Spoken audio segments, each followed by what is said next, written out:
Welcome students 12th chemistry first mid term exam 2024க்கான original question பேப்பரை இந்த வீடியோவில் பார்க்கலாம். இது வந்து பார்த்திங்கன்னா கடலூர் டிஸ்ட்ரிக்டோட ஒரிஜினல் கொஷின் பேப்பர். இதில் இந்த டிஸ்ட்ரிக்டில் இருக்க கொஷின் பேப்பரோட எல்லா கொஷின்ஸ் பார்த்திங்கன்னா நீங்கள் படிங்க. இதில் இருக்க எல்லா கொஷின்ஸுமே இம்பார்ட்டன்ட் கொஷின். உங்கள் டிஸ்ட்ரிக்டில் இந்த கொஷின்ஸ்லாம் வந்து வருவதற்கான வாய்ப்புகள் பார்த்திங்கன்னா நிறைய இருக்குது. 1 மார்க்ஸ் பொறுத்த வரைக்கும் புக் பேக் இருக்கிறத நீங்கள் கம்ப்ளீட் பண்ணுங்கள். இதில் இருக்க 1 மார்க்ஸ்லாம் கொஞ்சம் பார்த்துக்கோங்க. அப்புறம் பார்த்திங்கன்னா பார்ட் 2 நம்மளுக்கு வந்து 2 மார்க்ஸ். சரிங்களா? என்ன கேட்டிருக்காங்கன்னு பார்த்தீங்கன்னா, write the difference between minerals and ores. இந்த கொஷின் பார்த்தீங்கன்னா அடிக்கடிக்கு வர கொஷின். சரிங்களா? அப்புறம் describe the role of the following in the process mentioned. Silica in the extraction of copper, cryolite in the extraction of அலுமினியம்னு கேட்டிருக்காங்க.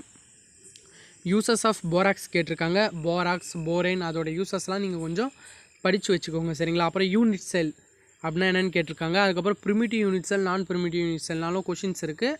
அப்புறம் 7 டைப் ஆஃப் யூனிட் செல் இருக்குது, அந்த கொஷின்ஸும் கொஞ்சம் படிச்சுக்கோங்க. அப்புறம் calculate the number of atoms in FCC BCC unit cell. இது ஒரு இம்பார்ட்டன்ட் கொஷின். அப்புறம் ஈஸியான கொஷினும். சரிங்களா? ரேட்லாம் அண்ட் ரேட் கான்ஸ்டன்ட்னா என்னென்னு கேட்டிருக்காங்க. அப்புறம் Arrhenius equation and explain the terms involved. அந்த ஈக்குவேஷன் எழுதி அதோட டேர்ம்ஸை நீங்கள் எக்ஸ்பிளைன் பண்ணிங்கனாலே உங்களுக்கு 2 மார்க்ஸ் கொடுத்துருவாங்க. இது பார்த்தீங்கன்னா வெரி வெரி இம்பார்ட்டன்ட் கொஷின். பப்ளிக்கில் இந்த கொஷினை 3 மார்க்ஸில் கூட கேட்டிருக்காங்க. சரிங்களா? அப்புறம் கம்ப்ளீட் த ஃபாலோயிங் ரியாக்ஷன் கேட்டிருக்காங்க. அதுக்கப்புறம் பார்த்தீங்கன்னா 3 மார்க்ஸ் பொறுத்த வரைக்கும் describe the metal for refining nickel அப்படி கேட்பாங்க. இல்லைனா மான் ப்ராசஸ்னு கூட கேட்கலாம். சரிங்களா? ரிஃபைனிங் நிக்கல் அந்த கொஷின் இம்பார்ட்டன்ட் கொஷின். அப்புறம் ஸ்ட்ரக்சர் ஆஃப் CO2 அதை எக்ஸ்பிளைன் பண்ண சொல்லியிருக்காங்க. அப்புறம் have will you identify port radical. இது வந்து ஒரு ஈக்குவேஷன் மாதிரி வரும். ஈக்குவேஷன் எழுதினாலே உங்களுக்கு மேக்ஸிமம் மார்க்கு 3 மார்க்ஸில் ஈக்குவேஷன் எழுதினா 3 மார்க்ஸ் கொடுத்துருவாங்க கரெக்டாக. நீங்கள் தேரி மட்டும் எழுதுனீங்கன்னா உங்களுக்கு 2 மார்க்ஸ் தருவாங்க. சரிங்களா? Distinguish tetrahedral and octahedral voids. Explain short key defect. Short key defect, Frankel defect, metal deficiency defect, metal excess defect, impurity defect. இந்த 5 டிஃபெக்ட்டுமே கொஞ்சம் தெளிவாக இருங்க. இதில் ஷார்ட் கீ, அப்புறம் ஃப்ராங்கல், மெட்டல் எக்ஸஸ், மெட்டல் டிஃபிஷியன்சி, இந்த 4 டிஃபெக்ட்டும் வந்து அடிக்கடிக்கு அக்கர் ஆகுது. சரிங்களா? அப்புறம் identify the order for the following reaction. இப்போ ரஸ்டிங் ஆஃப் அயன்னா இது என்ன order of the reaction, first ஆர்டரா 0 ஆர்டரா அந்தமாரி கேட்குறாங்க. சரிங்களா? Define step rule. இது பார்த்திங்கன்னா இது ஒரு இம்பார்ட்டண்ட் வந்து name of the reaction, naming reaction. இதை கொஞ்சம் பார்த்துக்கோங்க. நேமிங் ரியாக்ஷன் எல்லாத்தையும் பார்த்துக்கோங்க. அப்புறம் ரேட் கான்ஸ்டன்ட் ஃபார் த இது வந்து பார்த்திங்கன்னா ஆஃப் லைஃப் டைம் கண்டுபிடிக்க சொல்லியிருக்காங்க. இந்த மெத்தடில் இருக்க சம்ஸும் கொஞ்சம் பார்த்துக்கோங்க. சரிங்களா? அப்புறம் பார்ட் 5ல் பார்த்தீங்கன்னா நம்மளுக்கு 5 மார்க்ஸ் அட்டன் பண்ண சொல்லியிருக்காங்க. அதில் என்ன கேட்டிருக்காங்கன்னு பார்த்தீங்கன்னா explain the method of froth flotation method.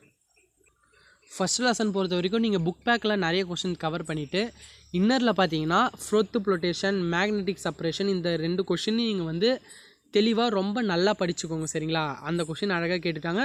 அப்புறம் ஸ்ட்ரக்சர் ஆஃப் டைபோரன் கேட்டிருக்காங்க. ரெண்டுமே ஈஸியாக எழுதலாம்.